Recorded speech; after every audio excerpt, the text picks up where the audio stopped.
একজন সাহাবী মসজিদে ঢুকে 2 রাকাত সালাত আদায় করে আল্লাহ রাসূলকে বললেন, আসসালামু আলাইকুম। তখন আল্লাহ রাসূল বললেন, সাল্লি ফাইন্নাকা লাম তুসাল্লি, তুমি সালাত আদায় করো, তুমি করনি। লোকটি আবার সালাত আদায় করলো, আল্লাহ রাসূলকে সালাম দিল। আল্লাহ রাসূল বললেন, সাল্লি, তুমি সালাত আদায় করো, তুমি করনি। লোকটি আবার সালাত আদায় করলো, আল্লাহ রাসূলকে সালাম দিল। আল্লাহ রাসূল বললেন, তুমি সালাত আদায় করো, তুমি করনি। তখন লোকটি বলছে, আল্লিমনি কাইফা উসাল্লি, এর চেয়ে ভালো করে সালাত আদায় করতে পারবো না, কিভাবে করতে হবে বলে দেন।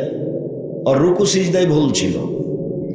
তো রাসূল, হাদিস বুখারী মুসলিম, রাসূল সাল্লাল্লাহু আলাইহি ওয়াসাল্লাম তাকে যদি বলতেন, হ্যাঁ তুমি সালাত আদায় করেছো, তবে খুব একটা ভালো হয়নি, তাহলে না হয় একটাও হতো। একইবারই যে না করে দিলেন, বলছেন তুমি সালাত আদায় করো, তুমি করনি। তিনবার, সববারই না করলেন। একবার যদি একটু বলতেন যে খুব একটা ভালো হয়নি, একটু ভালো করে করো না, এরকম বললেন না, সব না। হুযায়ফা রাদিয়াল্লাহু তাআলা আনহু একটা লোককে সালাত আদায় করতে দেখলেন, তার রুকু সিজদা ঠিক ছিল না। তো সালাম ফিরার পরে বলছে, এই শোনো, তোমার সালাত হয়নি, তুমি যদি এখন মারা যাও তাহলে ইসলামের নিয়ম নীতির উপরে তোমার মরণ হবে না, রাসূলের পদ্ধতির উপরে তোমার মরণ হবে না, মানে তুমি জাহান্নামে গেছো। একদিন আল্লাহ রাসূল বলছেন, আসওয়াউ সারিক, সবচেয়ে বদ চোর, সবচেয়ে খারাপ চোর। গরু চুরিও চোর, তবে সবচেয়ে খারাপ চোর নয়, হাত কাটা যাবে। টাকা চুরিও চোর, তবে সবচেয়ে খারাপ চোর নয়, হাত কাটা যাবে। সবচেয়ে খারাপ চোর হলো মাইয়াসরিকু মিন সালাতে, যে সালাত চুরি করে। তো সাহাবীগণ বলছেন, কাইফা ইয়াসরিকু মিন সালাতে, মানুষ আবার সালাত চুরি করতে পারে? আল্লাহ রাসূল, সালাত কিভাবে চুরি করতে পারে, এইটা কেমন হলো? তখন আল্লাহ রাসূল বললেন, মাল্লাম ইউতিম রুকুআ ওয়ালা সুজুদাহা, যে ব্যক্তি রুকু সিজদা ঠিক মতো আদায় করলো না, সেই হলো সালাত চোর। তাহলে সব গিয়ে দাঁড়াচ্ছে সালাতের উপরে। সম্মানিত দিনী ভাই বোন, সালাত এমন একটি ইবাদত যার উপরে নির্ভর করে অন্যান্য ইবাদত। আবু হুরায়রা রাদিয়াল্লাহু তাআলা আনহু বলেন, রাসূল সাল্লাল্লাহু আলাইহি সাল্লাম বলেছেন, আউয়ালু ইসলি ইয়াউমুল কিয়ামা, আউয়ালু ইসলাল আবদি ইয়াউমুল কিয়ামা সালাত। বিচারের মাঠে মানুষকে প্রথমে জিজ্ঞাসা করা হবে সালাত সম্পর্কে। ফাইন সালাহাত সালাহুল্লাহু সাইরা আমালিহি, যদি তার সালাত টিকে যায় সব ইবাদত টিকে যাবে, যদি সালাত না টিকে ফাইন ফাসাদাত ফাসাদাল্লাহু সাইরা আমালিহি, তাহলে সব আমল বাতিল বলে গণ্য হবে। হজ, যাকাত, দান খায়রাত, সিয়াম, তাসবিহ তাহলিল, কোরআন তেলাওয়াত সব বাতিল। সিয়াম পালন করলে বাপ মায়ের দাদা দাদির কবরের শাস্তি বন্ধ হবে না। হজ করলে বাপ মায়ের দাদা দাদির কবরের শাস্তি বন্ধ হবে না। তাসবিহ তাহলিল জিকির আজকার করলে বাপ মায়ের কবরের শাস্তি বন্ধ হবে না। কিন্তু দান এমন একটা ইবাদত, আপনি আপনার বাপ মায়ের নামে করলে তাদের কবরের শাস্তি বন্ধ হয়ে যাবে, এ কথা মুহাম্মদ সাল্লাল্লাহু আলাইহি সাল্লাম বলেন। ইবাদতের জগতে সবচেয়ে শক্তিশালী ইবাদত হলো দান। একটা থেকে আরেকটা ঘটাতে পারে। এর পরেও যদি সালাত না থাকে তাহলে দানের ইবাদত বাতিল বলে গণ্য হবে, অন্তত আপনার জন্য। সালাত এমন একটি ইবাদত যা মানুষের সাথে আপোষ করে না। হজ বড় ইবাদত, তবুও মানুষের সাথে আপোষ করে। কিভাবে? আচ্ছা যাক, এবছর হজ করব না, সামনে বছর করব, করেন। এই যে আপোষ হলো। রমজান মাসের সিয়াম, রমজান মাস, আজকে শরীরটা কেমন কেমন লাগছে, আচ্ছা থাক আজকে ছেড়ে দেন, আর একদিন করবেন পরে। এই যে আপনার সাথে আপোষ করলো, অথচ ফরজ ইবাদত। জাকাত আপনি দেন, 2 মাস আগে দিয়ে দেন, 1 মাস পরে দেন, দিলেই হলো, কিন্তু আপনার সাথে আপোষ করে। সালাত এমন একটা ইবাদত যা মানুষের সাথে আপোষ করে না। অজু করে সালাত আদায় করতে হয়, তো পানি নেই, তো তায়াম্মুম করে করেন। কথা কেন? কথা ছাড়াই কোনো প্রয়োজন থাকলে কাজ করবেন দয়া করে। আমি একজন আলোচককে উপেক্ষা করে বক্তব্য দিতে চাইনি। আপনাদের ভালোবাসা আমার কাছে কম নয়। আমি আপনাদেরকে খুব কাছে থেকে ভালোবাসতে চাই। আমার জীবনে আমি কারো বদনাম, কারো গীবত, কারো প্রতিশোধ নেওয়া প্রয়োজন মনে করি না। আমার জীবনে বড় ত্যাগ, আমি মানুষের নামে বদনাম করব না ইনশাআল্লাহ। যে কোনো মূল্যে আমাকে গালি দিয়ে ভরে ফেলে দিল, আমি তার উত্তর দিই না। আমি মানুষের প্রতিশোধ নিব না, যা হবে হবে। প্রতিশোধ নিয়ে আর বদনাম গীবত করে আমি বাঁচতে রাজি নই। আর আমি আপনাদের বলতে চাই, দল পার্টি করে, দলীয় দাপট দেখিয়ে, ক্ষমতা দেখিয়ে, মানুষের জমি জায়গা দখল করে, মানুষকে অপমান করে, লুটতরাজ করে, রাহাজানি করে, অন্যায় করে, অবিচার করে 1 ঘন্টা বাঁচার চেষ্টা করিয়েন না, প্রয়োজন নেই। বাপের কিছু জমি জায়গা আছে, চাষ করে খান, বেগুনের চাষ করেন, নইলে চকলেট বিক্রি করে খান, নিজের মতো খান। 4টা কাজ করবেন, জীবনে জান্নাত হবে। 1 5 ওয়াক্ত সালাত, 2 হালাল রুজি, 3 কোরআন তেলাওয়াত, 4 আড্ডা পিটা হারাম চিরদিনের জন্য। আড্ডা পিটা 2 ভাবে, একটা হলো মোবাইল নিয়ে ল্যাংটা মেয়ে দেখা ঘন্টার ঘন্টা, তার নাম আড্ডা পিটা। আর একটা হলো যে দোকানে ঘন্টার ঘন্টা বসে থাকা ল্যাংটা বেটি ছেলে নাচছে, আর আপনি বলছেন ভোটের খবর বলো, ও কি এ কি করছে। শয়তানি কথা, নোংরামি কথা, বেহায়াই কথা, লজ্জাহীন কথা, বদনাম গীবত দিন রাত আর একজনের করছেন। এগুলো থেকে বেঁচে থাকেন, জান্নাত হবে ইনশাআল্লাহ। ভুল করে একদিন কারোর ব্যাপারে একটা কথা বলেছেন, আজীবন তাহাজ্জুদ পড়ে সফল হওয়া যাবে না, একটাই ভারী হয়ে যাবে, অনেক ভারী হবে।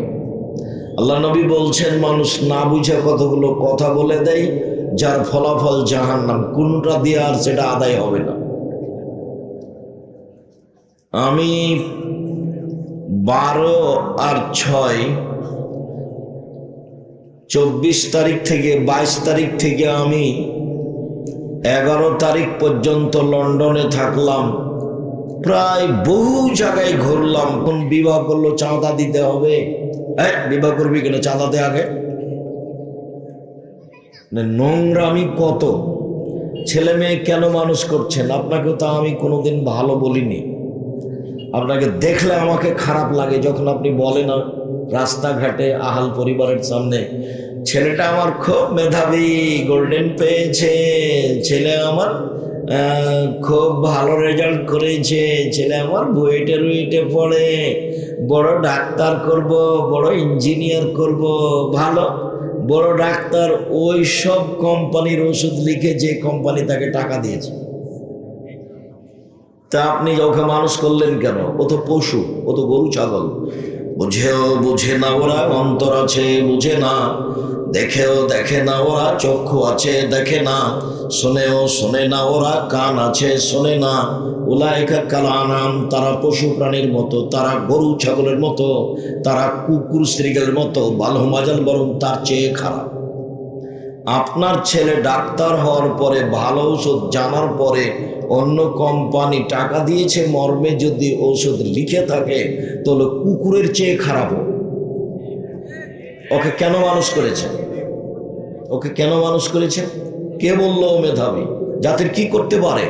প্রত্যেক দিন বাংলাদেশে সকালে উঠে বাংলাদেশের ছেলে মেয়ে বলছে, ও কালিমা তোমার আকাশ, ও কালিমা তোমার বাতাস। আপনার ছেলেও বলছে। ওকে মানুষ করেছেন কেন? পশু প্রাণী করে। কালকে জাতির সামনে বলবে ঠাকুর আবার কে? ঠাকুরের গান আমি মুসলিম আমার মুখে কেন?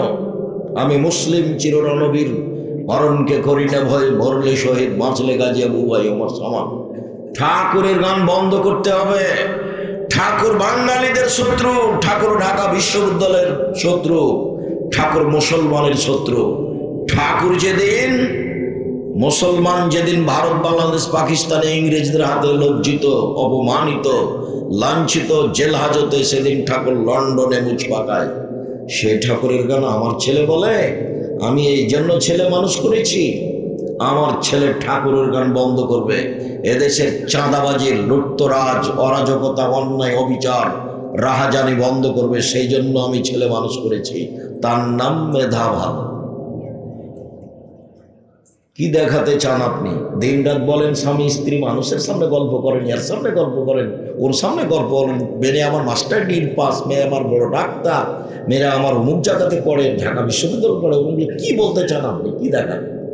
আমি আপনাকে আপনার ছেলে মেয়েকে পশু প্রাণী প্রমাণ করতে না বললে সালাম দিয়ে নেমে চলে যাব। 30 বছর থেকে বলছি, জাতির কল্যাণের জন্য ছেলে মানুষ করেন। দাগাবাজ কেন? দগাবাজ কেন? শয়তান কেন? চাঁদাবাজ কেন? চাঁদা দিয়ে উঠে বা কেন? কেন চাঁদাবাজি করবে? ভিক্ষা করে খাবে। জয়পুরহাট বাড়ি ভিক্ষা করতে হবে কেন? এক জমিতে 3 বার চাষ হয়, ভিক্ষা করবে কেন? দাগাবাজি করবে কেন? ধোকাবাজি করবে কেন? আর একজনের পিছু ঘুরে বেড়াও কেন বেটা? আর একজনের পিছনে ঘুরে বেড়াও কেন? কেন ওভাবে বলতে থাকো? মুখের চরিত্র ফুলের মতো পবিত্র, বেটা জানো ওর চরিত্র তো শয়তান। কি করে বুঝলে তুমি ফুলের মতো চরিত্র? তো আর একজনকে বাইরে রেখে যাই। তোমাদের নেতার বয়স ছিল 45, কত ঘন্টা? 45 মিনিট। জুলুম দেখো না কাকে বলে? ফেরাউনের সময় ছিল 3-4 মিনিট। এই মরলো, এ ডুবলো, এ ডুবলো, তারপর নেই। আজ সমুদ্র দেখতে দেখতে নেই। দেখবা খুলনার অঘোষিত সম্রাট এরশাদ শিকদার মেয়ের মাথায় হাত দিতে পারেনি। খুলনার অঘোষিত সম্রাট এরশাদ শিকদার রাতে রাতে কুয়েত দখল করেছিল প্রেসিডেন্ট সাদ্দাম। এমনি নিরুপায় দেশ থেকে চলে যেতে হয়েছে, কোন পথ ঘাট থাকেনি। ক্ষমতা দেখাবা না, ভিক্ষা করে খাও। ভিক্ষা করে খাওয়া কেন? দিন মজুরি করে খাও। দিন মজুরি করে খাওয়া কেন? চকলেট বিক্রি করে খাও। আমি চকলেট বিক্রি করে খেতে বলিনি। আমি যখন বলেছি চকলেট বিক্রি করে খাও, তখন বলেছি যে লোন নিয়ে ব্যবসা করো না, কম পয়সা দিয়ে ব্যবসা করো, এ কথা বলেছি। চকলেট বিক্রি কি দুনিয়াতে ব্যবসা? আর কোনো ব্যবসা নাই? কলা আছে, জুতা স্যান্ডেল আছে, কাপড় আছে, অল্প পয়সার ব্যবসা আছে। যখন আল্লাহ রসুল পয়সা উপার্জনের কথা বললেন, তখন বললেন 1 দিন মজুরি, 2 চাকরি, 25 দিনে টাকা শেষ হবে। আর দিন মজুরি মানে সন্ধ্যায় টাকা শেষ হবে। 3 জমি চাষ মানে সমান সমান না হয় লস। 4 ব্যবসা। তখন আল্লাহ রসুল বললেন, এই শোনো, সত্যবাদী ব্যবসায়ীরা, বিশ্বস্ত ব্যবসায়ীরা নবীদের সাথে জান্নাতে থাকবেন। তখন তিনি বললেন না যে যারা জাপান থেকে মাল নিয়েছে চট্টগ্রামে নামায় ইনপোর্টে ব্যবসা করে তারা নবীদের সাথে থাকবে, কথা বলেননি। যারা চকলেট বিক্রি করে তারা নবীদের সাথে থাকবে, এ কথা বলেননি। তিনি বলেছেন সত্যবাদী বিশ্বস্ত ব্যবসায়ী যারা, তারা নবীদের সাথে জান্নাতে থাকবে। আবার বলছি, পৃথিবীর ব্যবসায়ীরা শোনো, ইন্না তিজারা এহজরুল কিযব ওয়াল হালাল, ব্যবসাতে মিথ্যা কথা চলে আসে, কসম চলে আসে। অতএব ফাশুবু বিসাদকা, দান করে এটা মিটিয়ে দাও। তো ব্যবসাও একটা পয়সা উপার্জনের পথ, চাকরিও একটা পয়সা উপার্জনের পথ। উনি নিজে মানুষকে চাকরি দিয়েছে, যে বলেছেন এই বেতন তোমার 600, কথার কথা। এর মধ্যে যদি কারো 5টা টাকা নেও, সেটা হবে আত্মসাৎ, মানে ঘুষ নিবা না। তিনি দিন মজুরি হিসাবে মানুষকে কাজ করতে বলতেন, তিনি নিজে ব্যবসায়ী ছিলেন। তো দিন মজুরির কোনো প্রশংসা করলেন না, খালি বললেন যে ঘাম শুকানোর আগে তাকে টাকা দিয়ে দাও, টাকা দিয়ে দাও, টাকা দিয়ে দাও, দিন মজুরি। ব্যবসা খুব সাবধান, চাকরি খুব সাবধান, যে টাকা বেতন নির্ধারণ হয়েছে 19-20 করবো না, নইলে জাহান্নামে হবে, সতর্ক।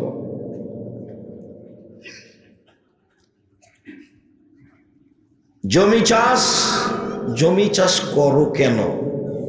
ওতে অন্তর শক্ত হয়ে যায়। এসব জিনিস কঠিন জিনিস, গরু ছাগলের পিছনে থাকতে হয়, ভীরু হয়ে যায়। নিন্দা করছে। ব্যবসা, এই সত্যবাদী ব্যবসায়ীরা শোনো, বিচারের মাঠে নবীদের সাথে থাকতে বাবা, ইব্রাহিমের সাথে থাকার সুযোগ হবে সত্যবাদী। আমি বলিনি এ কথা মুহাম্মদ সাল্লাল্লাহু আলাইহি ওয়াসাল্লাম বলেছেন। অথচ উপার্জনের পথ 4টে: 1 দিনমজুরি, 2 চাকরি, 3 জমি চাষ, 4 ব্যবসা। ব্যবসা করে খান, দাগাবাজি করেন কেন? চাঁদাবাজি করেন কেন? আপনার ছেলে চাঁদাবাজি করে কেন? আপনার ছেলে জাতির জন্য বোঝা, ও মানুষের মায়েরা খায়, ও দল করে, ও দাপট দেখায়, মানুষকে জেল হাজতে দেয়, ক্ষমতা দেখায়। ওটা করে কেন আপনার ছেলে? ওকে এই জন্য মানুষ করেছেন? ও কি পড়েছে ছাই? পশু প্রাণীর মতো দুনিয়াতে মানুষের সাদা অন্যায় করে বেড়াই। বলছিলাম সম্মানিত দিনী ভাই বোন, দান শক্তিশালী ইবাদত, এর পরেও যদি সালাত কবুল না হয় তাহলে তার দান বাতিল বলে গণ্য হবে। ইবাদতের জগতে ভিন্ন ধরনের বিরল ইবাদত সালাত। অজু করে সালাত আদায় করতে হয়, পানি নেই, তায়াম্মুম করে করতে হবে, মাটি নেই, অজু তায়াম্মুম ছাড়াই সালাত আদায় করতে হবে। কেবলার দিকে মুখ করে সালাত আদায় করতে হয়, কেবলা বোঝা যায় না, এমনিতেই পড়তে হবে। দাঁড়িয়ে সালাত আদায় করতে হয়, দাঁড়িয়ে থাকা যায় না, বসে থেকে করতে হবে, বসে থাকা যায় না, শুয়ে থেকে করতে হবে। পরিষ্কার কাপড় পরে সালাত আদায় করতে হয়, পরিষ্কার নেই, যেই কাপড়ে পেশাব পায়খানা লেগে আছে সেই কাপড় পরেই সালাত আদায় করতে হবে। পরিষ্কার অপরিষ্কার কোনো কাপড়ই নাই, উলঙ্গ হয়ে আছেন পুরুষ নারী, কাপড় ছাড়াই আছে, নামাজের টাইম হয়ে গেছে, এই সময়তেই তাকে নামাজ পড়তে হবে, পড়তেই হবে। পৃথিবীর এক ভিন্ন ধরনের ব্যতিক্রম ইবাদত, মানুষের সাথে আপোষ করে না, মানুষের রোগ ব্যাধি বুঝে না। মানুষ পানিতে আছে না, আকাশে আছে না, গাড়িতে উঠে আছে, শিকল ধরে আছে, ঠেল মানে না, দাঁড়িয়ে আছে, সালাতের টাইম হয়ে গেছে, এইভাবেই পড়তে হবে। পৃথিবীর ব্যতিক্রম ইবাদত সালাত। সম্মানিত দিনী ভাই বোন, অলসতা করে সালাত ছেড়ে দিলে ইমাম আহমদ বিন হাম্বল রাহিমাহুল্লাহ বলেছেন ওকে জবে করতে হবে, মেরে ফেলে দিতে হবে, হত্যা করতে হবে। ইমাম আবু হানিফা রাহিমাহুল্লাহ বলেছেন ওকে জেলখানায় বন্দি করে পিটিয়ে সালাত আদায় করাতে হবে। বর্তমানে আরবি বিদ্বানগণ বলছেন যে স্বামী সালাত আদায় করে, স্ত্রী করে না, স্ত্রী করে স্বামী করে না, তাহলে বিভাগ কেটে গেছে। চেয়ারম্যান মেম্বার লাগে না, খাতা কলম লাগে না, কাজী লাগে না, এমনিতেই গেছে। তারা আরো বলছে যে অবস্থায় মারা গেলে তার জানাজা হবে না। তারা আরো বলছে যে মারা গেলে তার জানাজা তো হবে না, হবেই না, তার কাফন দাফন মুসলমানের কবরস্থানে হবে না, ওকে হিন্দুদের শ্মশান ঘাটে ফেলে দিতে হবে। তারা এইভাবেই কলম ধরেছে। ইবাদতের জগতে ব্যতিক্রম ইবাদত সালাত। মহান আল্লাহ বলেন ফাকিমুস সালাতা ওয়া আতুজ যাকাতা, তোমরা সালাত আদায় করো, যাকাত প্রদান করো, আদেশ। মহান আল্লাহ বলেন ফাসাল্লি লিরাব্বিক ওয়ানহার, মুহাম্মদ সাল্লাল্লাহু আলাইহি সাল্লাম আপনি সালাত আদায় করুন, কুরবানি করুন। মুহাম্মদ সাল্লাল্লাহু আলাইহি সাল্লাম আপনি সালাত আদায় করুন, কোরবানি করুন, আদেশ। আব্দুল্লাহ ইবনে উমর বলেন, রাসূল সাল্লাল্লাহু আলাইহি সাল্লাম বলেছেন, ইসলামের ভিত্তি হলো 5টা, যার উপরে ইসলাম নির্ভর করে, একজন মানুষের ঈমান নির্ভর করে। 1, আমি সাক্ষ্য দিচ্ছি বলে যে আল্লাহ ছাড়া কোনো মাবুদ নেই, মানে শিরক করা হবে না, মানে জন্ম দিবস, মৃত্যু দিবস, মা দিবস, বাপ দিবস, পায়খানা দিবস কোনোটাই গ্রহণ করা হবে না, সব বাতিল। আমি সাক্ষ্য দিচ্ছি আল্লাহ ছাড়া কোনো মাবুদ নেই, মানে শিরক বাতিল, চিরদিনের জন্য শিরক বিদায় নিয়েছে, কোনো জায়গাতে শিরক করা হবে না, সব বাতিল। আমি সাক্ষ্য দিচ্ছি আল্লাহ ছাড়া কোনো মাবুদ নেই। 2, আমি সাক্ষ্য দিচ্ছি মুহাম্মদ আল্লাহর রাসূল, মানে বিদাত চিরদিনের জন্য বন্ধ, বিদাত করা যাবে না। যেটুকু ইবাদত করবেন সেটুকু আগে প্রমাণ হতে হবে রাসূল করেছেন কিনা। যদি না হয় বিদাত করেন, খুব ইবাদত করলেন, রাসূলের জন্মদিবস এমন পালন করলেন, ট্রাকে উঠে সিগারেট মুখে দিয়ে দাড়ি চেঁচে, যদি প্রমাণ করতে না পারেন তো চাঁপাইনবাবগঞ্জের ভাষাতে আমও গেল, ছালাও গেল, কাঁদতে কাঁদতে চোখও গেল। বিদআত করলে রাসূলকে অপমান করা হয়, শিরক করলে আল্লাহকে অপমান করা হয়। বিদআত করলে ইবাদত কবুল হয় না, শিরক করলে ইবাদত বাতিল হয়। 2টা পাপের নিজস্ব ক্ষমতা আছে। আমি সাক্ষ্য দিচ্ছি আল্লাহ ছাড়া কোনো মাবুদ নাই, মানে আমি শিরক করব না। আমি সাক্ষ্য দিচ্ছি মুহাম্মদ আল্লাহর রাসূল, মানে আমি বিদআত করব না। যাহাই করিব তাহাই রাসূলের পদ্ধতিতে করিব। 1, 2, ওয়াইকামি সালাত আদায় করতে হবে। 3, ওয়াইতাই যাকাত দিতে হবে। 4, অসবে রমজান মাসের সিয়াম পালন করতে হবে। 5, আল হজ মান ইসতাতা ইলাইহি সাবিলা, সম্ভব হলে হজ করতে হবে। 5টা ফরজ বিধান, তার 2 নম্বর হচ্ছে সালাত, আর 1 নম্বর হচ্ছে সাক্ষী। সাক্ষী নেই যার, বিচার আচার নেই তার, সাক্ষী নেই যার, দাড়ি পাল্লা নেই তার। হিন্দুদের পাপ নেকি ওজন হবে না, কেন? তার সাক্ষী নেই, তার নেকি নেই। ইহুদিদের পাপ নেকি ওজন হবে না, কেন? তার সাক্ষী নেই, তার নেকি নেই। খ্রিস্টানের পাপ নেকি ওজন হবে না, কেন? তার সাক্ষী নেই। আমি সাক্ষ্য দিচ্ছি আল্লাহ ছাড়া কোনো মাবুদ নেই, আমি সাক্ষ্য দিচ্ছি মুহাম্মদ আল্লাহর রাসূল, এইটা না থাকার কারণে তাদের কোনো নেকি নেই, পাপ নেকি ওজন হবে না। শিয়াদের হবে না, কাদিয়ানীদের হবে না। যারা আকীদায় মার খেয়ে গেছে তাদের পাপ নেকি বিচারের মাঠে ওজন হবে না, ওরা গেছে। আর পাপ নেকি ওজন হওয়ার জন্য 2টা পাল্লা লাগে, নাহলে ওজন হবে না। আপনাদের পাশে গাইবান্ধা আপনারা খুব ভালো বুঝেন, সকালবেলাতে বাং ঘাড়ে করে দিয়ে গেছে, তার 2টা আছে ডালি দিদিকে। তো এখন বিকেলবেলাতে বাচ্চা একটা ওর গেছে মাঠে, তো বাচ্চাটাকে নিয়ে আসবে, তখন কি করেছে, বাচ্চাটাকে একটা ডালিতে দিয়েছে আর একটা ডালিতে মাটি চাপাচ্ছে, কাঁধে করে নিয়ে আসছে, নাহলে সমতা থাকবে না। যে বোঝা যায় কোথায়? তখন পাপ নেকি যে ওজন হবে, আল্লাহ বলছেন তোর তো নেকি নাই, তো ওজন হবে কি দিয়ে? তোটা বাতিল। আল্লাহকে জাহান্নামে দিবে কিভাবে? তখন আল্লাহ বলছেন ফায়ুখাযু বিন নাওয়াসি ওয়াল আকতাম, তার মুখের সামনে দিক পা ধরে তাকে জাহান্নামে নিক্ষেপ করা হবে, ওজন নেই।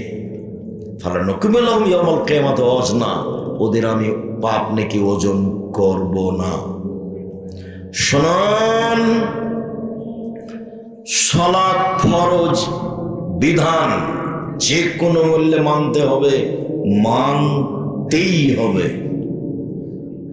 কেউ যদি জেনে শুনে সালাত আদায় না করে, এতক্ষণ বলছিলাম সালাত আদায় করতেই হবে।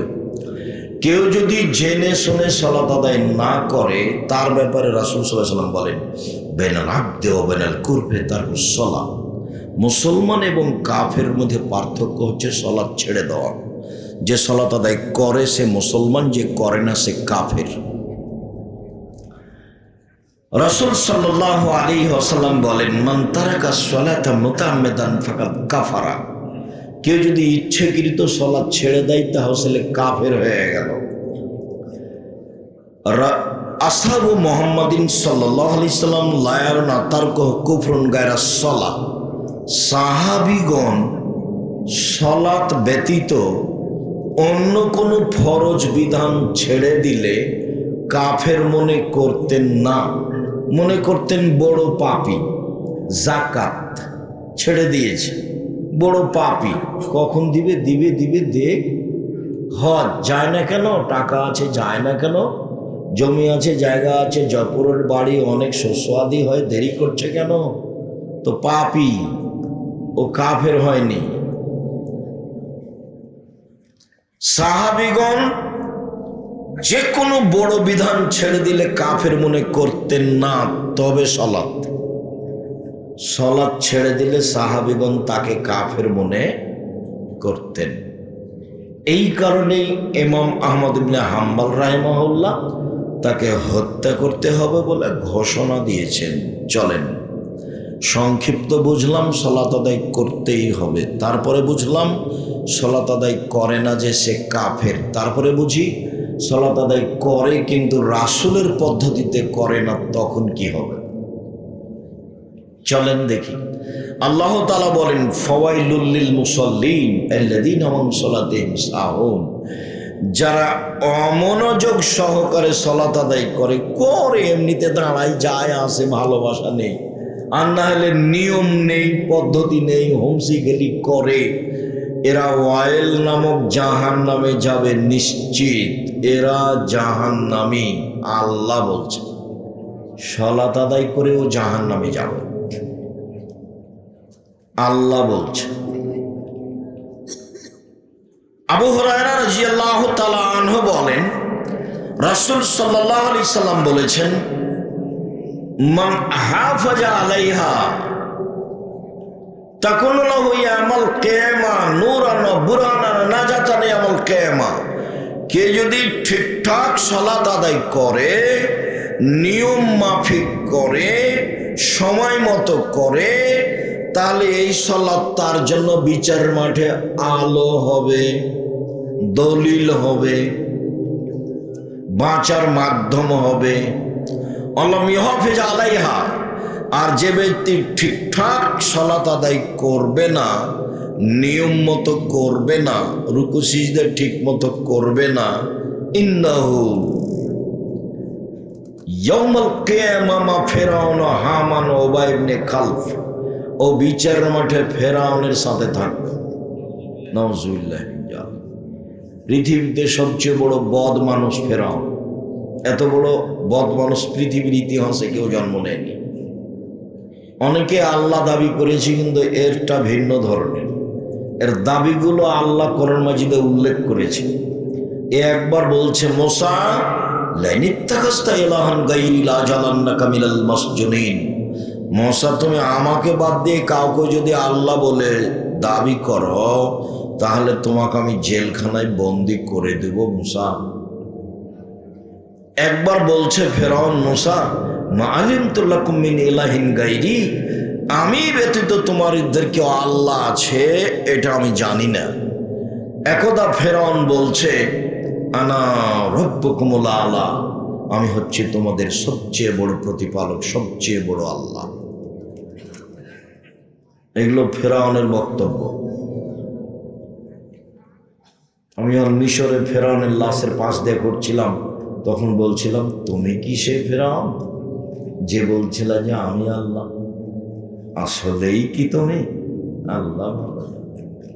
কতদিন সাগরে থাকলো, কে উঠালো, তারপরে এখানে নিয়ে আসলো, হতেও পারে। আল্লাহ বলেছেন, আলিয়াউমা নুনাজ্জিকা বিবাদানিকা লিতাকুনা লিমান খালফাকা আয়া। ফেরাউন, তোমার লাশটা আমি চিরদিনের জন্য রেখে দিলাম। কিয়ামত পর্যন্ত তোমার লাশ মাটিতে খাবে না, পানিতে খাবে না, কোনো জীবজন্তু খাবে না, পোকা খাবে না। কিয়ামত পর্যন্ত তার লাশ থেকে যাবে, এ কথা আল্লাহ তাআলা বলেন। তথা আল্লাহ বলেন তাকে দেখে মানুষ নিদর্শন উপদেশ গ্রহণ করবে। আমি সালাত আদায় করলাম আর এরকম হলো অবস্থা, দুঃখিত। একজন সাহাবী মসজিদে ঢুকে 2 রাকাত সালাত আদায় করে আল্লাহ রাসূলকে বললেন আসসালামু আলাইকুম। তখন আল্লাহ রাসূল বললেন সাল্লে ফাইন্নাকালাম তুসাল্লি, তুমি সালাত আদায় করো, তুমি করনি। লোকটি আবার সালাত আদায় করলো, আল্লাহ রাসূলকে সালাম দিল। আল্লাহ রাসূল বললেন সাল্লি, তুমি সালাত আদায় করো, তুমি করনি। লোকটি আবার সালাত আদায় করলো, আল্লাহ রাসূলকে সালাম দিল। আল্লাহ রাসূল বললেন তুমি সালাত আদায় করো, তুমি করনি। তখন লোকটি বলছে আল্লিমনি কাইফা উসাল্লি, এর চেয়ে ভালো করে সালাত আদায় করতে পারবো না, কিভাবে করতে হবে বলে দেন। আর রুকু সিজদায় ভুল ছিল। তো রাসূল, হাদিস বুখারী মুসলিম, রাসূল সাল্লাল্লাহু আলাইহি ওয়াসাল্লাম তাকে যদি বলতেন হ্যাঁ তুমি সালাত আদায় করেছো, তবে খুব একটা ভালো হয়নি, তাহলে না হয় একটাও হতো। একইবারই যে না করে দিলেন, বলছেন তুমি সালাত আদায় করো, তুমি করনি। 3বার সববারই না করলেন। একবার যদি একটু বলতেন যে খুব একটা ভালো হয়নি, একটু ভালো করে করো না, এরকম বললেন না, সব না। হুযায়ফা রাদিয়াল্লাহু তাআলা আনহু একটা লোককে সালাত আদায় করতে দেখলেন, তার রুকু সিজদা ঠিক ছিল না। তো সালাম ফিরার পরে বলছে এই শোনো, তোমার সালাত হয়নি, তুমি যদি এখন মারা যাও তাহলে ইসলামের নিয়ম নীতির উপরে তোমার মরণ হবে না, রাসূলের পদ্ধতির উপরে তোমার মরণ হবে না, মানে তুমি জাহান্নামে গেছো। একদিন আল্লাহ রাসূল বলছেন আসওয়াউ সারিক, সবচেয়ে বদ চোর, সবচেয়ে খারাপ চোর। গরু চুরিও চোর, তবে সবচেয়ে খারাপ চোর নয়, হাত কাটা যাবে। টাকা চুরিও চোর, তবে সবচেয়ে খারাপ চোর নয়, হাত কাটা যাবে। সবচেয়ে খারাপ চোর হলো মাইয়াসরিকু মিন সলাতে, যে সালাত চুরি করে। তো সাহাবীগণ বলছেন কাইফা ইয়াসরিকু মিন সলাতে, মানুষ আবার সালাত চুরি করতে পারে? আল্লাহ রাসূল সালাত কিভাবে চুরি করতে পারে, এইটা কেমন হলো? তখন আল্লাহ রাসূল বললেন মাল্লাম ইউতিম রুকুআ ওয়ালা সুজুদাহা, যে ব্যক্তি রুকু সিজদা ঠিক মতো আদায় করলো না, সেই হলো সালাত চোর। তাহলে সব গিয়ে দাঁড়াচ্ছে সালাতের উপরে। সম্মানিত দিনী ভাই বোন, সালাত এমন একটি ইবাদত যার উপরে নির্ভর করে অন্যান্য ইবাদত। আবু হুরায়রা রাদিয়াল্লাহু তাআলা আনহু বলেন রাসূল সাল্লাল্লাহু আলাইহি সাল্লাম বলেছেন আউয়ালু ইসলা ইয়াউমুল কিয়ামা, আউয়ালু বিআব ইসলা আবদ ইয়াউমুল কিয়ামা সালাত। বিচারের মাঠে মানুষকে প্রথমে জিজ্ঞাসা করা হবে সালাত সম্পর্কে। ফাইন সালাহাত সালাহুল্লাহু সাইর আমলিহি, যদি তার সালাত টিকে যায় সব ইবাদত টিকে যাবে, যদি সালাত না টিকে ফাইন ফাসাদাত ফাসাদাল্লাহু সাইর আমলিহি, তাহলে সব আমল বাতিল বলে গণ্য হবে। হজ, যাকাত, দান খায়রাত, সিয়াম, তাসবিহ তাহলিল, কোরআন তেলাওয়াত সব বাতিল। আনাস রাদিয়াল্লাহু তাআলা আনহু বলেন রাসূল সাল্লাল্লাহু আলাইহি সাল্লাম বলেছেন as-সালাতু সালাসাতু আফলাসিন, সালাত 3 ভাগে বিভক্ত। আত-তাহুরু সুলুসুন, ওযু হলো 3 ভাগের 1 ভাগ। আর রুকু সুলুসুন, রুকু হলো 3 ভাগের 1 ভাগ। আর সুজুদ সুলুসুন, সিজদা হলো 3 ভাগের 1 ভাগ। তোমরা দাবে হাক্কা, যে ব্যক্তি এইগুলো সব ঠিকঠাক করে আদায় করলো, ওযু রুকু সিজদা, তাহলে সালাত কবিলাত সালাত, তার সালাত কবুল করা হবে। কবুলে সায়রা বলিহি, সব আমল কবুল করা হবে। ওয়াইন রুদ্দাত আলাইহি সালাতুহু, যদি সালাত তার উপরে প্রত্যাখ্যান করা হয়, যা তোমার সালাত হয়নি, রুদ্দা আলাইহি সায়রা আমলিহি, তাহলে সব আমল বাতিল বলে গণ্য হবে।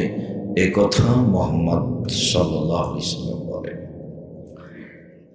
ধীর স্থির রুজু ও ধীর স্থির রুকু, ধীর স্থির সিজদা, বাস। সুন্দর অজু, তাড়াহুড়া করে অজু করবেন না, সুন্দর অজু। আল্লাহ রাসূল একথা বলছেন, শোনো আমি কি বলে দেব তোমাদের একটা কাজের কথা, যাতে পাপ মিটে যায়, মান বেড়ে যায়। একটা আমলের কথা বলবো যাতে পাপ মিটে যায়, মান বেড়ে যায়। হ্যাঁ, খুব তো ভালো কথা, বলেন বলেন, কি সেটা? পাপ মিটে যাবে, মান বেড়ে যাবে। তখন আল্লাহ রসুল বলছেন, শোনো, এক, সুন্দর করে ওযু করলে পাপ মিটে যাবে, মান বেড়ে যাবে। দুই, পায়ে হেঁটে মসজিদে গেলে পাপ মিটে যাবে, মান বেড়ে যাবে। তিন, সলাতের পরে সলাতের অপেক্ষা করলে, এক সলাত আদায় করেছি আবার কখন যাব মসজিদে তার অপেক্ষায় থাকলে পাপ মিটে যাবে, মান বেড়ে যাবে। একদা আল্লাহ তাআলা আমাদের নবীকে বলছেন, মুহাম্মদ হাল তাদরি ফিমা ইয়াকতাসিমুল মালাউল আলা, মুহাম্মদ আপনি বলতে পারেন ওপরে কি নিয়ে হইচই হচ্ছে? আমাদের নবীকে আল্লাহ তাআলা মুহাম্মদ বলে ডাকতেন, জিবরাইল আমাদের নবীকে মুহাম্মদ বলে ডাকতেন, আর সাহাবীগণ আমাদের নবীকে বলতেন আল্লাহ রাসূল বলেছেন। আল্লাহ রাসূল আপনি এটা করবেন, আল্লাহ রাসূল দিয়েছেন, আল্লাহ রাসূল গেছেন, আল্লাহ রাসূল খেয়েছেন। সাহাবীগণ বলতেন আল্লাহ রাসূল দিয়েছেন, আল্লাহ রাসূল করেছেন। আর মুহাম্মদ বলতে আল্লাহ বলতেন মুহাম্মদ, জিবরাইল বলতেন মুহাম্মদ। আর ভারত, বাংলাদেশ, পাকিস্তানের ওলামায়ে কেরাম, ফজলায়ে জামেরা বলছে হুজুরে পাক সাল্লাল্লাহু আলাইহি ওয়াসাল্লাম, হুজুরে পাক। নামটাই বিদাতি। সবার মহাস্থানের পাশে বাড়ি, সবাই বা এরকম বা আরো যত মহাস্থান আছে বাংলাদেশে। বলছিলাম সম্মানিত দিনী ভাই বোন, সালাত ব্যতিক্রম ইবাদত। মুহাম্মদ বলতে পারেন উপরে কিনে হইচই হচ্ছে? হ্যাঁ বলতে পারি। কি বলতো? সুন্দর করে ওযু করলে পাপ মিটে যাবে, মান বেড়ে যাবে, এইটা বলা বলি হচ্ছে। পায়ে হেঁটে মসজিদে গেলে পাপ মিটে যাবে, মান বেড়ে যাবে, এইটা বলা বলি হচ্ছে। সালাতের পরে মসজিদে বসে বসে তাসবিহ তাহলিল জিকির আজকার করলে পাপ মিটে যাবে, মান বেড়ে যাবে, এইটা বলা বলি হচ্ছে। তারপর আল্লাহ রাসূল বলছেন, এখন ফাইন ফালা আশা বেখাইরিন ও মাতা বেখাইরিন, এই লোক যদি মরে যায় মরে যাওয়া ভালো, এই লোক যদি বেঁচে থাকে বেঁচে থাকা ভালো, এই লোক যদি মরে যায় মরে যাওয়া ভালো, এই লোক যদি বেঁচে থাকে বেঁচে থাকা ভালো।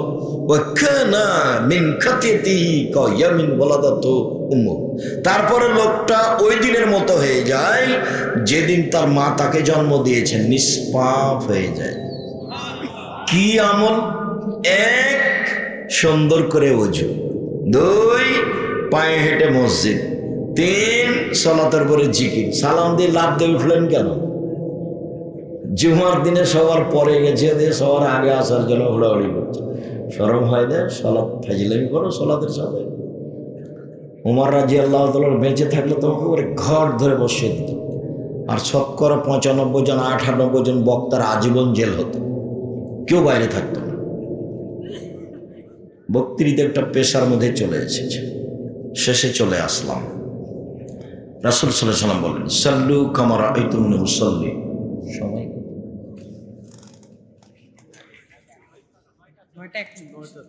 সাল্লু কামা রাআইতুমুনি উসাল্লি। পৃথিবীর মানুষ সালাত আদায় করো যেভাবে আমাকে সালাত আদায় করতে দেখছো, এটা আদেশ, বুখারী মুসলিম। পৃথিবীর মানুষ তোমরা সালাত আদায় করো যেভাবে আমাকে সালাত আদায় করতে দেখছো। নারী পুরুষ একই হুকুম, সরিষা সমপরিমাণ কম বেশ নয়, নারী পুরুষ একই হুকুম। এতটুক পার্থক্য যে নারী যদি ইমাম হতে চায় তাহলে সামনে যেতে হবে না, কাতারেই দাঁড়াবে। এতটুক পার্থক্য যে নারী যদি ইমাম হয় মহিলা, আর যদি ভুল হয় তাহলে পিছনে সাথে যারা আছে কাতারে, ওরা এ ডান হাতকে বাম হাতের পিঠের উপরে মেরে আঘাত করবে, তখন ইমাম বুঝবে যে আমার ভুল হয়েছে। আর পুরুষ ইমাম হলে কি বলতে হবে? সুবহানাল্লাহ। এইটুকু পার্থক্য ছাড়া পুরুষ নারীর সালাতের মধ্যে সরিষা সমপরিমাণ পার্থক্য নেই। সাল্লু কামা রাআইতুমুনি উসাল্লি। পৃথিবীর মানুষ যেভাবে আমাকে সালাত আদায় করতে দেখছো সেভাবে করো। আব্দুর রাজ্জাক সাহেব নবীকে এখন বেঁচে আছেন যে কাবা ঘরে গিয়ে দেখে আসবো? কথাও তো ঠিকই। তো আল্লাহ রাসূল বলছেন যে আমি চলে গেলাম, তারাক্তু ফিকুম আমরান, দুটা জিনিস আমি রেখে গেলাম, দেখে দেখে ঠিক করো। এক, কোরআন মাজিদ, 2 হাদিস, প্রায় 3 লক্ষ জাল হাদিস আছে, কোনটা দেখবেন? আমার বাসায় আছে 10,000। কতটি? 10,000। কথা তো ঠিকই। তাহলে এখন কি পরামর্শ দিতে পারি? একটা পরামর্শ দিই, বুখারী আর মুসলিম, বাংলা বুখারী দেখে সালাত ঠিক করেন, আর বাংলা মুসলিম। ব্র্যাকেট দেখবেন না, ব্র্যাকেট দেখবেন, ওই নাম্বার দেখবেন না, হাসিয়া 2-3 নিচে আছে লিখা, ওগুলো দেখবেন না। অনুবাদ দেখে ঠিক করবেন কোন কিতাব, বুখারী মুসলিম। আব্দুর রাজ্জাক সাহেব আর কিছু? হ্যাঁ, আর একটা বলা যায়, রিয়াজুস সলিহিন, প্রায় সব হাদিস ঠিক। রিয়াজুস সলিহিন নাম শোনেননি আপনারা? এইটা আমার পরামর্শ থাকলো, 2 নম্বর, রিয়াজুস সলিহিন থেকে ঠিক করেন। আরেকটা পরামর্শ, এটা 3 নম্বর, নিতে পারেন। আমরা যারা কিছু বই পুস্তক লিখেছি, আমিরে জামাত ডক্টর আসাদুল্লাহ আল গালেব লিখেছেন, আরো অনেকে লিখেছেন। আমিও ভাঙাচুরা করে, ছেঁচড়া মেছড়া করে, কোনো রকম করে চাঁপাইনবাবগঞ্জের ভাষাতে আপনি যেন পড়লেই বুঝতে পারেন, একটুকু যেন অস্পষ্ট না থাকে। আমি যেটা বলতে চাচ্ছি সেটা মানুষ বুঝলেই হলো। দেখেন, ভালো হবে। অন্য পদ্ধতিতে সলাত আদায় করে সলাত হবে না, দুনিয়া একদিকে গেলেও হবে না। সবাই যদি কাবা ঘরে গিয়ে 3 ফুট পর পর দাঁড়ায়, তো রাসূলের পদ্ধতি নয়। 3 ফুট পর পর দাঁড়ালে আল্লাহ রাসূলকে আবার দুনিয়াতে আসতে হবে, এসে বলতে হবে, পৃথিবীর মানুষ করোনা টরোনা যাই হোক, এখন তোমরা 3 ফুট পর পর দাঁড়াতে পারো। আর যেহেতু কিয়ামত পর্যন্ত তিনি আর কোনোদিন আসবেন না, কাজে এটা হবে না। আল্লাহু আকবার, সালাতে দাঁড়ানোর সময় এরকম করবেন না, আল্লাহু আকবার, এটা বাতিল। আল্লাহু আকবার, এটা করবেন না, এটাও বাতিল। আল্লাহু আকবার, এটা করবেন না, এটাও বাতিল। কি করতে হবে? কাঁধ সামনাসামনি, আল্লাহু আকবার। আর একটু, অনেক হাদিস, কানের লতি সামনাসামনি, একটু উঁচু করেন, 2-3 ইঞ্চি, আল্লাহু আকবার। তাহলে বাতিল হলো আল্লাহু আকবার, বাতিল হলো আল্লাহু আকবার, বাতিল হলো আল্লাহু আকবার। এটা একটা চলবে, সব কাঁধ সামনাসামনি, কাঁধের লতি সামনাসামনি। কত হাদিস নিবেন? আল্লাহু আকবার বলার পূর্বে পেশাব পায়খানার কাজ থাকলে সেরে আসবেন, সুন্দর করে বুঝে নেবেন। পেশাব পায়খানায় বসার সময়তে বলবেন, বিসমিল্লাহ আল্লাহুম্মা ইন্নী আউযু বিকা মিনাল খুবুসি ওয়াল খাবায়েস। তাহলে শয়তান লজ্জা স্থান দেখতেও পাবে না, ক্ষতি করা তো বহু দূরের কথা। উঠার সময় বলবেন গোফরানাকা। পাকা টয়লেটে ঢোকার সময় বলবেন না, ঢোকে কোনো তাসবিহ তাহলিল জিকির আজকার করতে পারেন, কোনো সমস্যা নেই। যখন পেশাব পায়খানার জন্য বসতে যাচ্ছেন, তখন বলবেন বিসমিল্লাহ আল্লাহুম্মা আউযু বিকা মিনাল খুবুসি ওয়াল খাবায়েস। উঠে গেছেন পানি খরচ করে, এখন তাসবিহ করেন, বিসমিল্লাহ বলে ওযু করেন, কোনো সমস্যা নেই। টয়লেটে ঢুকলে এগুলো করা যাবে না, এগুলো কথা নয়। কখন করা যাবে না? যখন দোয়া পড়ে বসেছেন তখন থেকে দোয়া পড়ে উঠা পর্যন্ত করা যাবে না তাসবিহ তাহলিল জিকির আজকার। বোঝা যায় না কথা? মনে হয় ভালো পরিষ্কার টয়লেট হলে ভিতরে বসে আপনি তাসবিহ বিসমিল্লাহ কোনো জিকির করলে কোনো সমস্যা নেই। পেশাব পায়খানা চলাকালীন চলবে না। পানি দিয়ে পবিত্রতা অর্জন করবেন, ঢের টিস্যু পেপার নয়। পানি নয় তখন ঢেল টিস্যু পেপার, সেটা ভিন্ন কথা।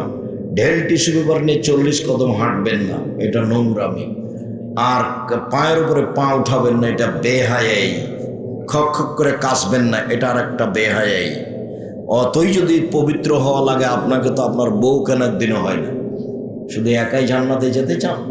আপনার বউ ঢেল নিয়ে 40 কদম হাঁটুক, পায়ের উপরে পা উঠাক, তখন আর একজন বলবে আব্দুর হিসেবে যে দেখতে কেমন কেমন লাগবে। তা আপনি যখন ঢেল নিয়ে হাঁটেন তখন মহিলার চোখে যদি পড়ে, তো তাকেও কেমন কেমন লাগে। এই জন্য এই নোংরামি শরীয়তে বাতিল, সব বেহাই বাতিল। আল্লাহু আকবার। ডান হাতের কবজি বাম হাতের কবজির উপরে সহিহ হাদিস, বাহুর উপরে বাহু সহিহ হাদিস, বুকের উপরে রাখবেন 5টা সহিহ হাদিস, নাভির নিচে রাখেন 3টা সহিহ হাদিস। এরপরে সানা পড়েন, গুরুত্বপূর্ণ সানাটা পড়বেন, আল্লাহুম্মা বা'id বাইনি ওয়া বাইনা খাতায়ায়া কামা বা'adta বাইনাল মাশরিকি ওয়াল মাগরিব, আল্লাহুম্মা নাক্কিনি মিনাল খাতায়া কামা ইয়ানক্কা সাবুল আবিজ মিনাদ দানাস, আল্লাহুম্মা আগসিল খাতায়ায়া বিল মাই ওয়াস সালজি ওয়াল বারাদ। হে আল্লাহ, তুমি আমার পাপকে আমার থেকে দূরে করে দাও, পূর্ব থেকে পশ্চিম যত দূরে। আল্লাহ, তুমি আমার পাপকে ধুয়ে দাও যেভাবে সাদা কাপড়কে ময়লা থেকে ধুয়ে পরিষ্কার করা হয়। আল্লাহ, তুমি আমার পাপকে বরফ তুষার স্বচ্ছ পানি দিয়ে ধুয়ে পরিষ্কার করে দাও। আউযু বিল্লাহি মিনাশ শাইতানির রাজিম। মারদুদ বিতাড়িত শয়তান থেকে বাঁচতে চাচ্ছি। বিসমিল্লাহির রহমানির রহিম। পরম দাতা দয়ালু নামে আরম্ভ করলাম। আলহামদুলিল্লাহি রাব্বিল আলামিন। বিশ্বজগতের প্রতিপালকের প্রশংসা। আর রহমানির রহিম, তিনি হচ্ছেন পরম দাতা দয়ালু। মালিক ইয়াউমিদ্দিন, তিনি হচ্ছেন বিচার দিনের মালিক। ইয়াকা না'বুদু, একমাত্র তোমার ইবাদত করি। ওয়া ইয়াকা নাস্তাইন, একমাত্র তোমার সাহায্য, তোমার কাছে সাহায্য চাই। তুমি আমার একটা কথা শোনো। অনেক প্রশংসা করলাম তোমার, তুমি আমার একটা কথা শোনো। ইহদিনাস সিরাতাল মুস্তাকিম, তুমি আমাকে সোজা পথ দেখাও। সিরাতাল্লাযিনা আনআমতা আলাইহিম, ওদের পথ দেখাবা যাদের ভালোবেসেছো, যাত্রার পথ দেখাবা না, ওদের পথ দেখাবা যাদের ভালোবেসেছো। গায়রিল মাগযুবি আলাইহিম ওয়ালাদ-দাল্লিন, যারা অভিশপ্ত ওদের পথ দেখাবে না, যারা ভ্রান্ত ওদের পথ দেখাবে না। লম্বা সময় ধরে যে দোয়া করলাম আমিন, সেটা কবুল করো। একটা সূরাতে আছে আমিন, আর কোথাও নেই। খুব ব্যাপক অর্থপূর্ণ দোয়া হলো সূরা ফাতিহা। এই জন্য ইমাম বুখারী বলছেন সূরা ফাতিহা একাই থাকলেও পড়তে হবে, মুক্তাদি হলেও পড়তে হবে, ইমাম হলেও পড়তে হবে, সরব হলেও পড়তে হবে, নীরব হলেও পড়তে হবে, সালাত আদায় করলে পড়তেই হবে। এটা ব্যতিক্রম দোয়া। আর আল্লাহর কাছে কিছু চাইলে প্রশংসা করা লাগে। আল্লাহ এরকম হুট করে কথা সহ্য করেন না। মানুষের কাছে যদি আপনি 10,000 টাকা নিতে চান, তো আসসালামু আলাইকুম ভাইজান, আপনি খুব ভালো মানুষ, সবাইকে টাকা দেন, আমিও খুব বেকায়দায় পড়েছি, আমাকে ফিরিয়ে দিয়েন না, 10,000 টাকা দেন, আমার ছেলের হাতটা ভেঙে গেছে। তো এখন ভাববে তুই সকালবেলায় চলে এসেছিস রে, কি আর করি, আচ্ছা বিকালে আয়, যা বিকালে আয়। মানে খেপে যাবে না। আর যদি গিয়ে বলেন আমার ছেলের হাত ভেঙে গেছে, 10,000 টাকা দেন, খেয়ে তৈরি তোর জন্য টাকা বানায় নাকি, টাক চালাচ্ছে, এরকম হবে। মানে প্রশংসা হলে নরম হয়। তা আল্লাহ সবচেয়ে প্রশংসা প্রিয়, খালি প্রশংসা করেন, খুশি, আলহামদুলিল্লাহ খুব খুশি, সুবহানাল্লাহ খুব খুশি, আলহামদুলিল্লাহ খুব খুশি। একবারে খুশিতে আপনি যা চাইবেন তাই দিয়ে দিন। যে ফাতেমা হাতে ব্যথা, চাকি টানতে আটা করা যায় না, ফাতেমা তাসবিহ কর, তাসবিহ করো, সুবহানাল্লাহ আলহামদুলিল্লাহ আল্লাহু আকবার করো। আরে কাজ একটা আর বলছেন আর একটা। বুঝতে পারেননি ভাইজান? দাবি বাপের কাছে একটা, আর বাপ বলছে আর একটা। হলো এটা, হ্যাঁ তাসবিহ করো, সব হয়ে যাবে। মূসা বললেন যে, আল্লাহ বলছেন এই মূসা ফেরাউনের কাছে যেতে হবে, আমার মুখে সমস্যা, আমি ভালো করে কথা বলতে পারি না, আমি যেতে পারবো না। তো বলছে এই দোয়া পড়ো, রব্বি ইশরাহ লি সাদরি ওয়াসসির লি আমরি ওয়াহলুল উকদাতাম মিন লিসানি ইয়াফকাহু কাওলি, ঠিক করে দিচ্ছি, তবু আমি যেতে পারবো না। ফেরাউনের পক্ষ থেকে আমার উপর একটা অভিযোগ আছে, আমি এক থাপ্পড়ে মানুষ মেরেছি, ও আমাকে মেরে দেবে, বলে সেটা আমি দেখব, আমি তোমার সাথে আছি, সেটা আমি দেখব। বলছে আমার একাই যেতে সাহস হয় না, আমার ভাইকে সাথে দিতে হবে। তো দিয়েছে, ঠিক গেছে, গিয়ে প্রথমেই স্বাধীনতা। এই জন্য আব্দুল্লাহর বক্তব্যে দেখবেন আগে স্বাধীনতা লাগবে, ন্যায় পরায়ণ হতে হবে, সত্যবাদী হতে হবে, নেতা হলে দেখানোর বক্তব্য স্বাধীনতা। গিয়েই বলছেন বনি ইসরায়েলকে ছেড়ে দেন, ওকে গোলাম হিসেবে রেখেছেন কেন? তখন ফেরাও বলছে কে রে তুই রে, তোকে আমি আমার বাসায় বহুদিন শিশুকালে লালন পালন করিনি, 1, 2 তুমি বহু বছর আমার মাঝে থাকনি, 3 তুমি যা করেছো তা করেছো, তুমি তো এক থাপ্পড়ে মানুষ মেরেছ। তুমি বড় অকৃতজ্ঞ। তখন মূসা বলছেন, জি, আমি এক থাপ্পড়ে মানুষ মেরেছি, তখন আমি ভুল পথে ছিলাম। আপনার ভয়ে আমি দেশ ছেড়েছি। আমার প্রতিপালক আমার প্রতি দয়া করেছেন, আমাকে জ্ঞানে গুণে পূর্ণ করেছেন, আমাকে নবী করেছেন। তুমি আমার প্রতি অনুগ্রহ করেছ, বাল্যকালে লালন পালন করেছ, লালন পালন করে তুমি খোটা দিয়েছ, তুমি বড় অকৃতজ্ঞ স্বৈরাচার, সীমা লঙ্ঘন করেছ। মুখের উপরে বললেন মূসা। তখনই ফেরাউন গরম হয়ে গেল, একটার পর একটা পদক্ষেপ নিল। মুখের উপরে বলল, স্বাধীনতা লাগবে, নেতা হবেন মিথ্যা কথা বলে, ওটা হবে? আর একজনের অধীনে থেকে নেতা হওয়া যায়? মুসা আলাইহিস সালামকে আল্লাহ মুসা বানাবেন, সেই জন্য ওই মিশরের সবচেয়ে বড় মানুষের, ধনী মানুষের বাড়িতে রেখেছে। কার বাড়িতে? ফেরাউনের বাড়িতে। স্বাধীন চেতা মানুষ, লোক ফেরত দেন, বানি ইসরাইলকে ছেড়ে দেন। প্রথম কথা, তুই কে? মুসা নও তুমি? তুমি আমার বাড়িতে শিশুকালে ছিলে না?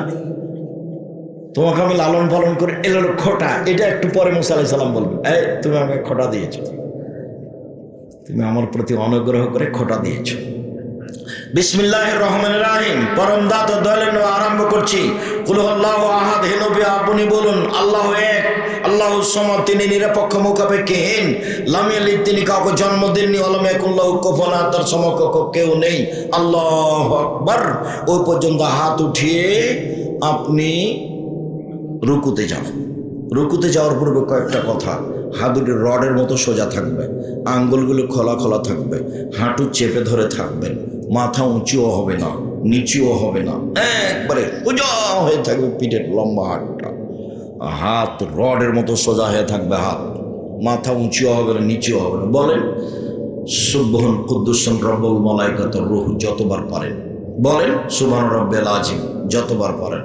বলেন সুবহানাজিল জাবরুতি ওয়াল মালাকুতি ওয়াল কিবরিয়া ওয়াল আজমা যতবার পড়েন। বলেন সুবহানাকা আল্লাহুম্মা রাব্বানা ওয়া বিহামদিকা আল্লাহুম্মা ইগফিরলি যতবার পড়েন। 3 বার 5 বার 10 বার একটাও ঠিক নয়। যা পারেন পারেন, এ না হলে একবার করে চলে যান, যে যত পারে। এক সাহাবী বলছেন, আল্লাহ রাসূল রুকুতে ছিলেন সূরা বাকারা পড়ার সময়। তাহলে রাসূল সাল্লাল্লাহু আলাইহি ওয়াসাল্লাম কত লম্বা সময় রুকুতে ছিলেন। এবার উঠেন, সামি আল্লাহু লিমান হামিদা, ওই পর্যন্ত হাত উঠিয়ে হাতটা একবার সোজা ছেড়ে দেবেন, একবার আর বুকে মাখবেন না, সোজা ছেড়ে দিয়ে বলবেন সামি আল্লাহু লিমান হামিদা রব্বানা লাকাল হামদ হামদান কাসীরান তাইয়িবান মুবারাকান ফি। আল্লাহ ওই লোকের প্রশংসা শুনলো যে তার প্রশংসা করলো, খুব তার প্রশংসা, মঙ্গলময় তার প্রশংসা, বরকতময় তার প্রশংসা, মিলা সামাতে আকাশ পরিমাণ প্রশংসা, মিলা লার্জ জমিন পরিমাণ প্রশংসা, মিলা মা বাইনাহুমা আকাশ জমিনের মধ্যে যে ফাঁকা রয়েছে সেই পরিমাণ প্রশংসা, মিলা মা শাইতা মিন শাইইন বাদু, কত যে তুমি চাও, যত চাও তত তোমার প্রশংসা। কত আর বলি, আরও অনেক দোয়া আছে, দাঁড়িয়ে দাঁড়িয়ে বলবেন। তারপরে সিজদায় যাওয়ার পূর্বে আপনার সাথে জরুরি কয়েকটি কথা। রাসূল সাল্লাল্লাহু আলাইহি সাল্লাম বলেন, আমাকে 7 হাড়ের উপরে সিজদা করতে বলা হয়েছে। নাক কপাল এক, কোনটা আগে কোনটা পিছে এটা কথা নয়, মাটিতে লেগে থাকবে দুটাই। নাক কপাল এক, 2 হাত 3, 2 হাঁটু 5, 2 পায়ের বৃদ্ধাঙ্গুল 7, এই যে 7। সিজদায় গিয়ে 5 উল্কাবেন না, নাহলে হয়ে যাবে 6, সাবধান। তারপরে বললেন, আমাকে চুল জড়িয়ে নিতে নিষেধ করা হয়েছে আর কাপড় জড়িয়ে নিতে নিষেধ করা হয়েছে। সলাত সময় কাপড় খুলে দিবেন হাত, আর প্যান্ট উপরের দিকে জড়াবেন, নিচের দিকে হারাম, কাবিরা গুনাহ। 3 শ্রেণীর মানুষের সাথে আল্লাহ কথাই বলবেন না, যা তাহাজ্জুদ তুলে রাখো, কথাই নেই। 1, টাকনুর নিচে প্যান্ট পায়জামা লুঙ্গি পরে যে, তার সাথে কথা নয়। 2, মিথ্যা কথায় দায়িত্ব পালন করে যে, ধোঁকাবাজ মিথ্যাবাদী যে, মিথ্যা কথায় দায়িত্ব পালন করে যে, হেড মৌলানা, headmaster, principal, vice chancellor, chairman, member, MP, মন্ত্রী, এডিসি, ডিসি, যারা যেখানে দায়িত্ব পালন করছে মিথ্যা কথা বলে, প্রতি মাসে যদি উমরা করে তবু আল্লাহ তার সাথে কথা বলবে, যা কথাই নেই। হাদিস বুখারী মুসলিম। 3, বেশি বয়সে জেনা করে যে, ওর সাথে কথা নাই, আল্লাহ কথাই বলবেন না, যাও এখান থেকে। তার মধ্যে পায়জামা টাকনুর নিচে পড়া, উপরে জড়াবেন, নিচে নয়। কথা বুঝতে পারেননি? হাত জড়াবেন না। তারপর আমাকে চুল জড়িয়ে নিতে নিষেধ করা হয়েছে। মহিলারা খোপা খুলে দিবে, বেনি গাঁথা থাকলে খুলে রাখতে পারে, খোপা খুলে রাখতে হবে। সবাইকে সিজদা দিতে হবে। মহিলারা সিজদা হবে তখন খোপা খুলে সলাত আদায় করবে। বেনি গাঁথা থাকলে থাক, নাহলে খোপা খুলে দিয়ে সলাত আদায় করবে। বল, দুই হাতকে দুই কানের পাশে রাখবে, কোনো উঁচু করে রাখবে যেন ছাগলের বাচ্চা পার হতে পারে। একাধিক সহিহ হাদিস, মহিলা পুরুষ একই হুকুম। মহিলা পুরুষ একই হুকুম, 19-20 কোনো হুকুম নেই। মহিলারা পেটের নিচ দিয়ে ছাগলের বাচ্চা পার হতে পারে। ওই বুবুর কথা বাতিল, বুবুর কথা বাতিল, বুবুর কথা এখানে চলবে না। কোনো দল সংগঠন নাই এখানে। জামিয়া সালাফে, যেমন জামিয়া সালাফে দেশের সবচেয়ে বড় প্রতিষ্ঠান, সবচেয়ে বড় জামিয়া সালার রূপগঞ্জ, যেটা সেটা 100 বিঘা জমির উপরে, যেটা ডাঙ্গিপাড়া সেটা 50 বিঘা জমির উপরে ছেলেরটা, যেটা মেয়েদের হচ্ছে সেটা 70 বিঘা জমির উপরে, যেটা দিনাজপুরে সেটা 20 বিঘা জমির উপরে, চট্টগ্রামে প্রায় সব জেলাতে এরকম জমি দেখা যায়।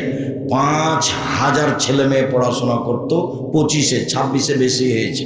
300 জন শিক্ষক শিক্ষিকা আছেন। এখন বেতন প্রায় 45 লক্ষ, অর্ধ কোটি টাকা মাসে বেতন লাগে।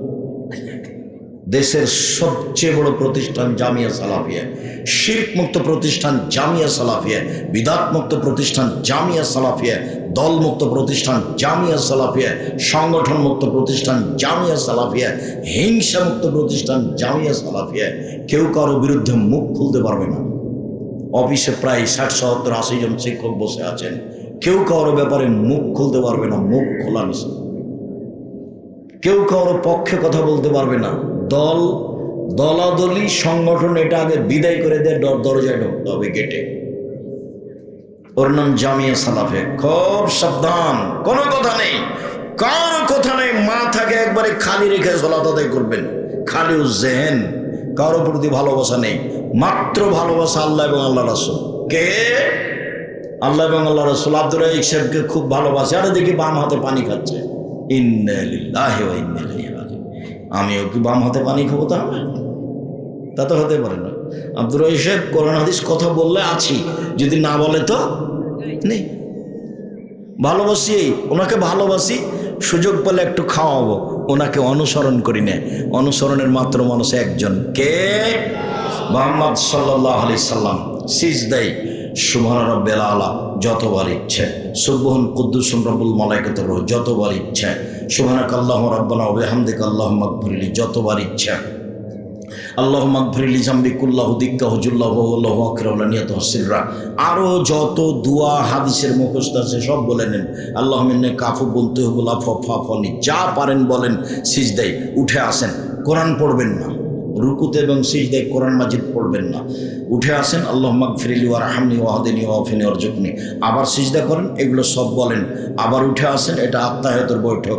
বাম হাত জমা করে হাঁটুর উপরে রাখেন, ডান হাতের 2টা আঙুল জমা করে তৃতীয় আঙুলের নখের উপরে বৃদ্ধাঙ্গুলের পেটটা রাখবেন, অবিরাম নড়াবেন। যতবার নড়াচ্ছেন ততবার শয়তানকে আঘাত করা হচ্ছে।